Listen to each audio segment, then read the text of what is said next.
Het is nog een hele minuut uit 12. 4 dagen lang heerskje de talships en hadden bemanningen oer de havenstad Haas. Juster weer de zeil in, jood en moon binder verskate activiteiten en is elke keer welkom on boord bij die oude zielskippen. En een van de mensen die er behoorlijk van houdt is Jantine Weidenaar en die had het geluk dat ze verslagjouwer is, jood. Goedemiddag, Jantine. Ja.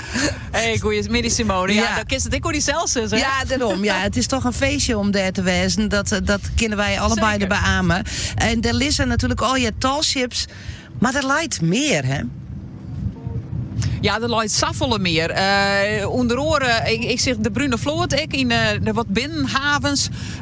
Er wordt hier ook maar lietsebootjes wil vinden. Maar ik steer nou op de sterke jerken, de verneemde sterke jerken, kan ik het misschien wel nemen. Voor de mensen die er net bekend mee zijn, ik heb Wilfred even naast me vragen, want ja, je hebt wel een verhaal achter dit skip of een boot. Wat is het eigenlijk? Nee, het is een vlot. Vlot natuurlijk, ja. Op het moment dat ik het vreeg, dacht ik altijd, dat klopt net. Ik denk nog meer domme vragen. Nee, hier houdt het op. Maar voor de mensen die net bekend zijn, mooi een verhaal. Want dat gaat al een paar decennia weer waarom. De sterke jerken in het kwad. Nou, in 1974 ontstaan in de crew bij een paar biertjes een vlot bouwen. We gaan een jongensverhaal bouwen. En zo is de eerste sterke jerken destijds gebouwd. Daarnaast de sterke jerken 2. De eerste is vergaan op de Noordzee. Met de tweede hebben we Engeland gehaald. En de derde hebben we Bonaire gehaald. Was de bedoeling dat we Curaçao haalden. Niet helemaal gehaald, maar toch de oceaan over. En we staan nou op de vierde dan? Dit is de vierde, ja. We zullen je net stranden in deze best wel hudde wien, in de haven van Haas, toch? Nee, nou ja, ik vertel net. Kijk, de eerste is strand, hè, op de Noordzee. De tweede het haalt, de derde is weer strand. Dus deze haalt het weer. Dat is de volgorde. Dat hoop ik dan inderdaad. We zijn al mooi op een tochtje terug de havens in. En dan kist mooi de skippen van een orenhoeken zijn. Ja, er zit aardig wat mensen op boord. Hoeveel keer je eigenlijk mooi hebben op zulke soort tochtjes? Nou, normaal gesproken 18. Bij Salem mogen maar 12 mensen aan boord zijn. Dat is inclusief bemanning. En normaal gesproken hebben we 18, 12 gasten en 6 bemanningsleden. Dat is het maximum. In dit geval dus 12, ja. Het is een beetje veiligheid voorop. Ja, dat zal het allemaal mee te maken hebben. Ja. Want wij steken je nou in de veiligheidsvesten. Een zwemvest, inderdaad een reddingsvest. Dat is verplicht, hè? Dat is verplicht, ja. Iedereen die aan boord komt moet verplicht dit ding om hebben. En dat is ook zeer terecht, hoor. Laten we duidelijk wezen. Hier vanaf halen, dat wil je niet. Hoe wichtig zijn dit soort evenementen van je? Erg wichtig, want hier kunnen we ons weer eens aan het publiek tonen. En ook beleid dat Omroep Friesland er even aandacht aan besteedt. Want ja, wij moeten toch een beetje ook hebben van de publiciteit natuurlijk. Wat is je missie? Onze missie is in dit al tijden, al sinds de derde sterke jerken, het milieu. En in dit geval de plastic soep, het milieu in het algemeen, maar de plastic rotzooi die wij met z'n allen produceren en achterlaten op de aarde.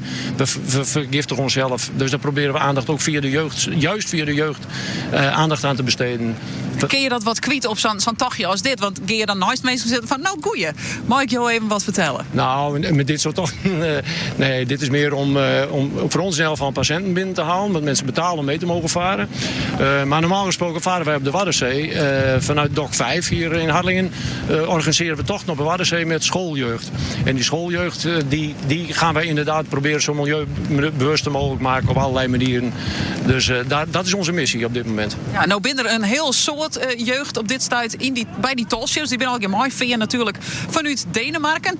Beziek je hem die ook nog een beetje aan boord te krijgen? Nou, sowieso proberen wij wat van dat soort mensen aan boord te krijgen. Want laten we eerlijk wezen, wij die sterke jerken bouwen met het milieu in het achterhoofd. Maar we willen eigenlijk ook dat die de oceaan weer opgaat. En dat is nog wel een probleem op dit moment. Ik bedoel, die schoolkinderen die krijgen we natuurlijk niet. Ze moeten wat ouder willen laten. Maar eigenlijk willen we natuurlijk na deze missie, of tijdens deze missie, dat we ook de sterke jerken 4 weer de oceaan op krijgen. Richting de Evenaar, richting Curaçao, zeg maar hij moet de oceaan op. En staat we hier nou opstaan, staat hij nou is die oceaan waardig al? Ja, zeker. Hij is zelfs Europees goedgekeurd. Ik bedoel, wij hebben een certificaat dat wij golven van 7, 8 meter... 7, 8 is misschien een beetje hoog. Maar wij mogen tot hoge windkracht varen en hoge golven kan deze trotseren. Geen enkel probleem. Dus ik kom hier totaal geen zware te maken hoe die windkracht die we nou die zinnen krijgen. Nou ja, dat zwemvest zei ik genoeg, denk ik. Maar nee hoor, totaal niet zorgen te maken. Uiteraard niet. Nee hoor, totaal niet. Hoe vind je het evenement tot nou? We hebben nou, dit is had ik even goed rekening, de tweeënheelste dag om samen te zitten. De tweede echte dag. Kun je wel wat van de orenskippen genieten? Of ben je benamen hier aan boord van de sterke jerken? Ik vaar vandaag de hele dag mee aan boord van de sterke jerken. Gisteren ben ik niet geweest. Ik hoop inderdaad daarna nog even wat rond kan kijken. Maar ik zie het alleen maar vanaf het water op dit moment. En ik moet zeggen, dat is een prachtig gezicht. Dus geen medelijden met mij, hè. Ik zal even zien dat ik nog een paar van die gasten te pakken krijg. Want zit het volgens mij daar? Want ik ben van Nijd. Wat zij nou vinden van dit prachtige vlot? Eens even Jere. Goedemiddag. Hi. Hoe is het tochtje op Nota? Best, heel mooi. Ja, jullie bekend met de sterke jerken? Ja, wel wat. Ja, wel. En verder hebben we van alles nog jet. En informatie en alles. Ja, want er zit een hele missie achter. Dat wist niet al. Of wil je nou een beetje bijpraten? Nog elke keer? Met er nog volle meer. Hè? Zelf ben ik... wat we wijzen moesten er van alles wegwezen. Ja, en de tochtje, je tocht net met Marijn Wijzen, de skip maar even van de oorkantje aan. Ja, tuurlijk. Dat ik, hè. Wat vind je van het evenement tot Nota? Dit is altijd prachtig.